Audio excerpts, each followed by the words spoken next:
Hi, this is Greg Schwem. I'm in Vail, Colorado, Larkspur, Colorado, Denver, Colorado, and this is a comedian crashes your pad.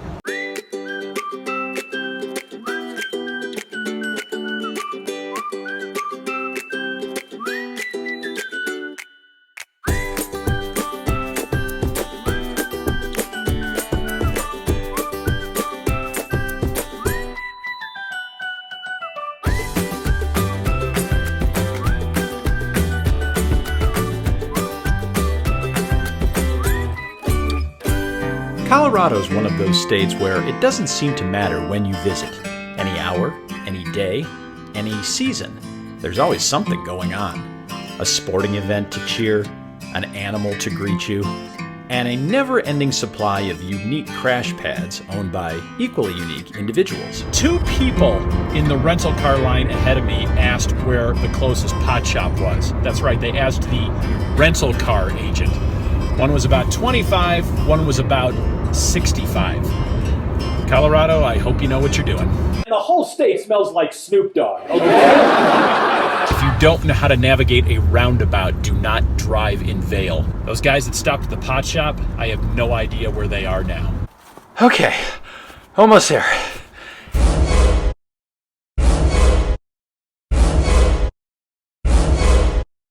These are my accommodations, or rather, this is my accommodation. An undrivable 1985 Volkswagen van. 67 bucks. Erlesian Test Track, Germany. Here we tested an exciting new vehicle for the 1980s. The new Volkswagen Vanagon. Combining the room of a van with the comfort of a station wagon. With rack and pinion steering, responsive handling, sports car-like suspension, fuel injection, and twice the cargo room of a full-size station wagon. The comfort of a station wagon, the room of a van. The new Volkswagen Vanagon. Volkswagen does it again. Well, it's not a Vanagon, but let's check out the digs. See what the host left. All right. We have a bed. It's basically an air mattress with a cover on it. And that looks to be like a possible dresser. I don't know exactly what I'm going to put in there. And two seats, one facing this way in case I want to have guests over for dinner. Demo, I love what you've done with the place.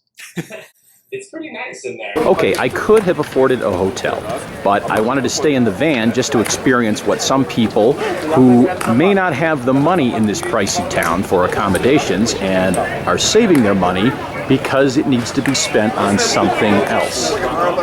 Remember that movie Into the Wild where that kid dropped out of society and wandered into Alaska and lived in a school bus? Yeah. If you love skiing or snowboarding and you just want to be close to the hill and spend as little money as possible, that's like my target demographic because it's the cheapest place you can get walking distance to the lift in Vail. Come to think of it, that guy died in the bus, didn't he? Does anybody ever ask you, where do we go to the bathroom?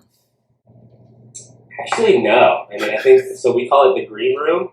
The green room. It's always open, never a line, and I mean, you get the great outdoors and crisp mountain air. I don't think anyone's actually like pooping out there because I would be in pretty big trouble with like Vail code enforcement. So let's hear the funniest story that you've ever had from a guest. Funniest call. You've got one? I've got one that was pretty interesting. So I had a woman, she looked like she was like mid-30s, early 30s, kind of text me about the van and then say like, is picture 12 included? And that's just a picture of me like so like people like know that I'm a real person and it's hopefully like looks inviting. And I was like, no, like I'm not included in the van. It would be way more expensive. Did she name a price? I mean, you could have paid for your first year of tuition. So let's break it down. I have no heat, no water, no bathroom, and I'm going to sleep in the clothes that I've been in all day. But I'm going to wake up tomorrow and see the most gorgeous scenery that I've ever witnessed. Good night, Vail.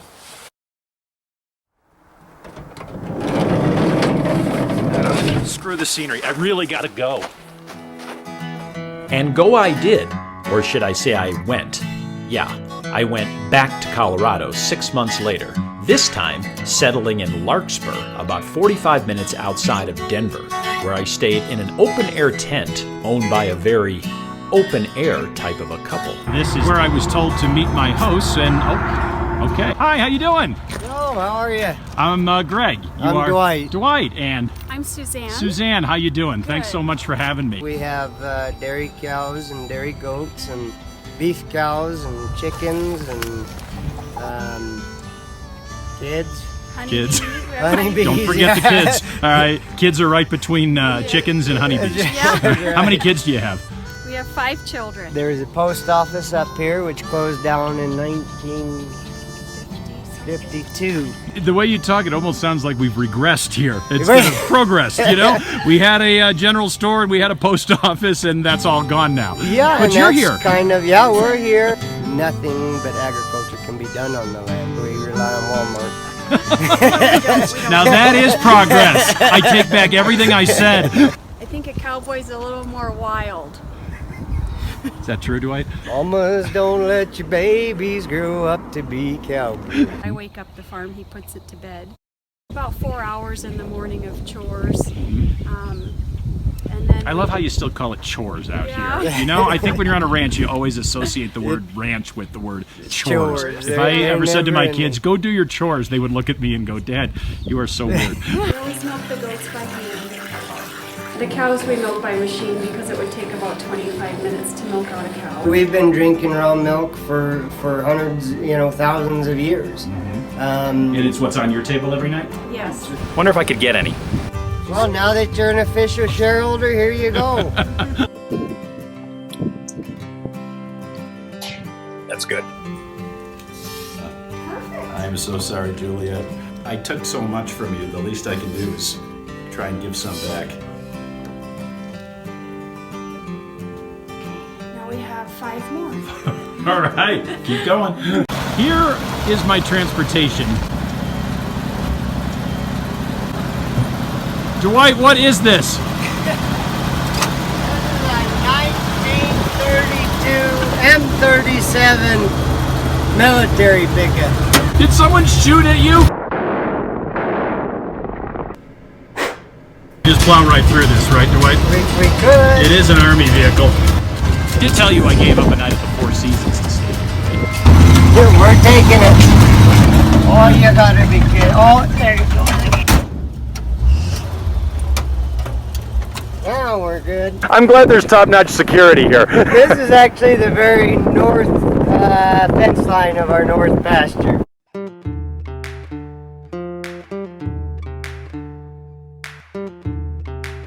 What made you decide to put this here?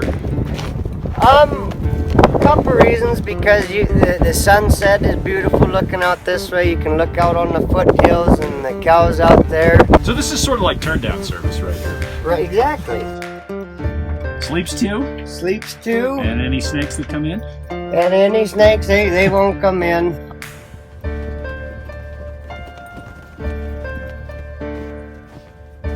I am so glad they have a mirror. You never know who might come by. I'd hate to not look my best. Mamas, don't let your babies grow up to be cowboys.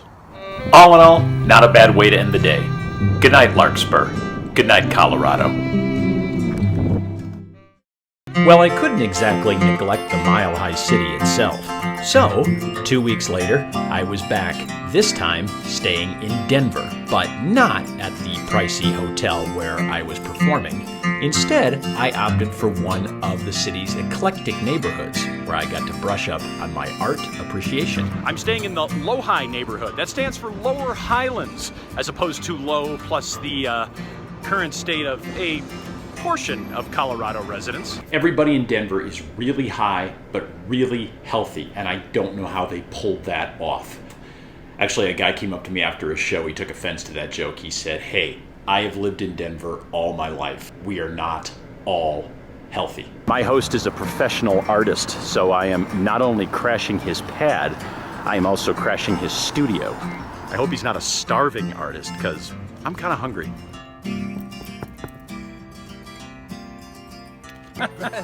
Hey, how are you? Hey, Great, nice to be here. welcome to Denver, man. Come on in. Thanks very much. Thanks for having me. So yeah, welcome to Studio David. Is that what you call it, Studio David, or? Yep. My dad actually came up with that name. Hey, Greg. Hey, you are Gene, right? Gene, yes. Hi, how are you? All right. Welcome to our home share.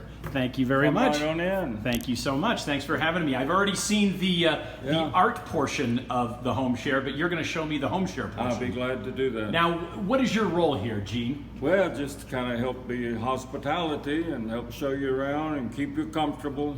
We've had a few derivatives of that, but we'll just stick with Studio David That today. sounds good to me, yeah. The building was built in 1906.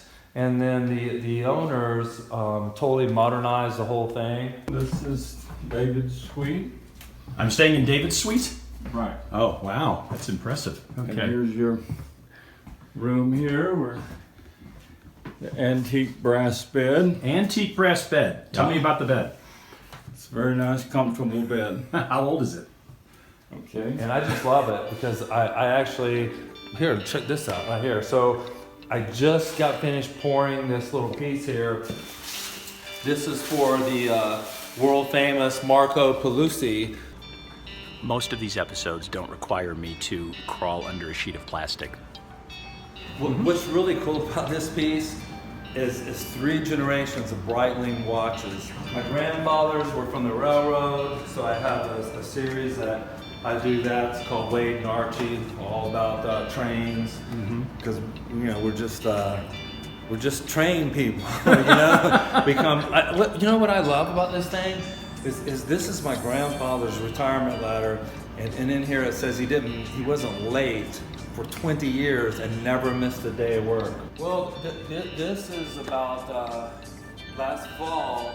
I just went around a nice little walk around the block here, and these are just leaves on the ground. So yeah, when you come in for breakfast, I could be painting, or I could be actually asleep from painting. You welcome people into your home, but this is also your studio. Yeah, correct. Does that ever cause issues, or how do you feel about that? Well, Because I would think maybe an artist, and you correct me if I'm wrong, but when you're working, don't you want more privacy?